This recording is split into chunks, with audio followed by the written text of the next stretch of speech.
Ganda talaga ng girlfriend ko. Kaya, patay na patay ako sa'yo eh. Tignan mo naman oh. Napakaganda talaga. Ano babe? Hindi ka pa ba nagugutom? O na, ano? Ano ba gusto mong inumin? Ano ba gusto mong inumin? Ano gusto mong kainin? Ay, oo nga eh. I'm a bit hungry na. Sige, mag-order na tayo. Waiter! Waiter! Dito nga sa table na to. Waiter! Good evening po, ma'am and sir. Ano pong orderin nyo? Bigyan mo nga ako ng ano ba yung pinakamahal nyo rito? Meron po kaming caviar, meron po kaming lobster, and meron din po kaming king crabs. Sige. Bigyan mo ako ng mga pinakamahal nyo. Tag-isa kami ng order. Sige po sir, just a moment lang po. Teka nga lang. Bakit po sir? Talaga bang waiter ka dito? Opo sir. Itsura mo kasi mukha kang kriminal eh. Huwag naman po sana kayong ganyan sir. Parang ang hirap mong pagkatiwalaan. Saka, ano bang klaseng restaurant to? Ang ingay-ingay. Hindi tuloy kami makapag-moment ng girlfriend ko eh. Pasensya na po kayo sir, kasi po, yung katabi po natin, nagre-renovate po sila ng pwesto po nila. Ay, sige na. Bisa mo, gusto ko yung lahat ng ilalabas niyo yung bago ha. Gusto ko yung magugustuhan ko. Yes sir, sasabihin ko po lahat yung chef. Sige na, umalis ka na. Ganda talaga ng girlfriend ko. Honey, O bakit Han? pasensya na, may sasabihin lang ako. O ano yun? Na-notice ko kasi kanina, bakit naman ganun yung approach mo dun sa waiter? Mahal, huwag kang mag-alala. Mga mabababang nilalang lang yun. Tayo, high class tayo. Dapat lang sa kanila na ginaganon. Huwag mo nang isipin yun. Basta ako, sa'yo ako nakapokus. Ganda talaga ng girlfriend ko. Saan mo pala gusto tayong mamaya? Gusto mo ba sa 5-star hotel? O sa mamahaling mga hotel? Basta, sagot mo ah. Ganun ba? Sige. Sige, no problem. Lakas ko talaga sa baby ko. Teka lang.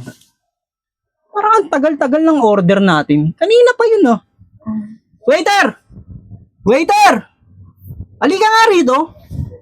Coming up sir. Ano na? Mag-uumaga na. Wala pa rin yung order namin eh. Sir, pasensya na po kayo kasi marami pong order ang nakapila. Grabe namang restaurant to. Ang kukupad. Ganyan ba talaga pag mga hampas lupa? Alam mo ikaw, talagang naiinis ako sa pagmumukha mo eh. Huwag naman po sana kayong ganyan sa akin sir. Nagtatrabaho lang po ako ng marangal. Kung pwede lang kitang i-bound sa lupa, binaon na kita eh. Ang kupad-kupad mo, kanina pa yung order namin. Ang ganda-ganda ng moment ng baby ko rito. Ang ganda-ganda ng moment namin. Tapos, ano, paghihintayin nyo kami ng matagal? Pasensya na po sir. Sabihin ko po kay chef.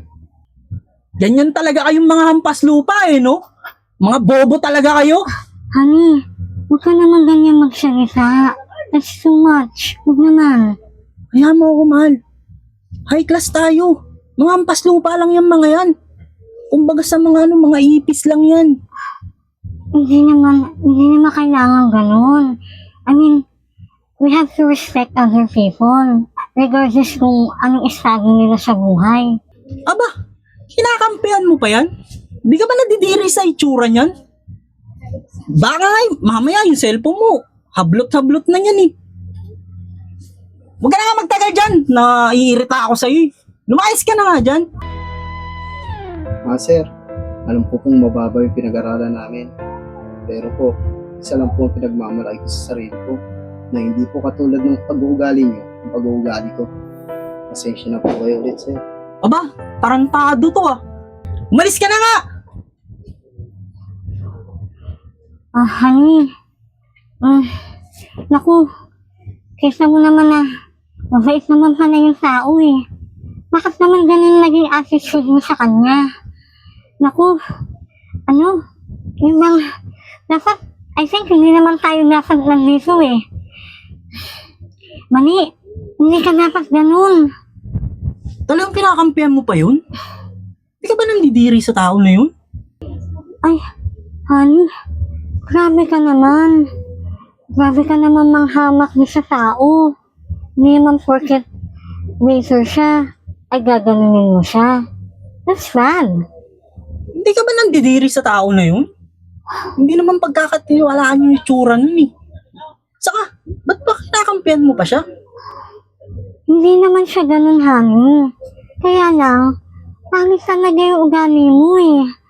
Ay, pinahiya mo pa siya sa maraming tao. Tapos, sinigaw-sigawan mo pa.